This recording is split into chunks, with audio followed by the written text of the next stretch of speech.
বোর্ডে তাকাইছেন। আমরা বাচ্চাদেরকে বছর প্রথম দিন সালাম দুরূদ শরীফ বসাদব ডান বাম পড়াইলাম, আলিফ শিক্ষা দিলেন। ওর আলিফ শিক্ষা দেওয়ার যে নীতিবাক্যগুলো এটা পড়াইলেন। এখন ধারাবাহিকভাবে দৈনিক মিম ত জ বা তা সা ফা এগুলো শিখাইতে হবে। তো প্রতিটা হরফের ভিতরে থাকবে চক সিলেট হাতেন সিলেট সকল বড় দেন আপনাদের সমাজ কি লাগে সিলেট সকলে আমার সাথে এটা নাম আলিফ এটা না আলিফ থাকবে।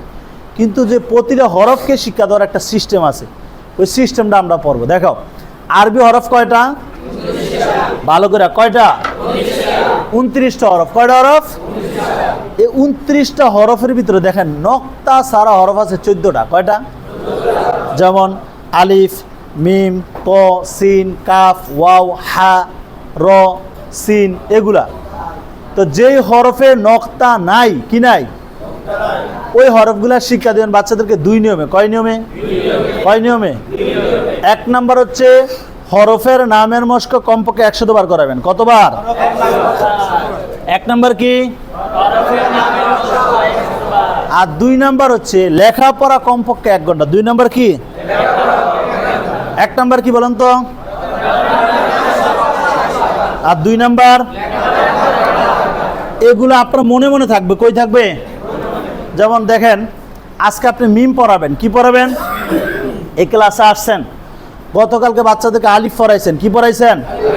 এই যে আজকে মিম পড়াবো, আমি ক্লাসে আসলাম, আসার পরে বাচ্চাদেরকে বলবেন চক সিলেট হাতে নেন, সিলেট মুছিয়া পরিষ্কার করেন। সকলে বোর্ডে আমার হাতে দিকে লক্ষ্য করুন। তাকাইছেন? দেখো এই যে ওস্তাদে ধরলাম, সুন্দর করে একটা টান দিলাম, দেখছো? এরপরে এখান থেকে লম্বা করে ইয়ে হয়ে গেল। দেখো এই যে উস্তাদে একটা টান দিলাম লম্বা করে বাঁকা করে, এরপরে এখান থেকে সুন্দর করে নামাইবা, দাগ বরাবর নামায় সোজা করে আনবা, আইনে এখান থেকে ভাঙ্গা দিয়ে এই যে এই ভাঙ্গাটা কেমনি দিবা দেখো, এ আনলা এরপরে নিচের দিকে দিলা, এ আনলা এই নিচের দিকে দিয়া এই একত্র আনো, এ সোজা আনলাম আইনে এই। এখন দেখো আপনাদের সিলেটের মাঝখানে ব্যাপারটি লেখেন, লেখছেন সিলেট উল্টা রাখেন। সকলে বোর্ডে আমার হাতের দিকে লক্ষ্য করেন এবং আমার সাথে সাথে বলেন, বলেন এটার নাম মিম, মিম, মিম। এভাবে হরফের মস্ক কয়বার করাইবেন? আর ছেলেরা বলেন মেয়েরা বলেন একসাথে আওয়াজ দিয়ে, জোর হয় না আরো জোরে। এরপর বাচ্চাদেরকে বলেন বোর্ডে দেখান, আপনারা একবার না পড়বেন না, দেখেন ওস্তাদে কি করতেছি।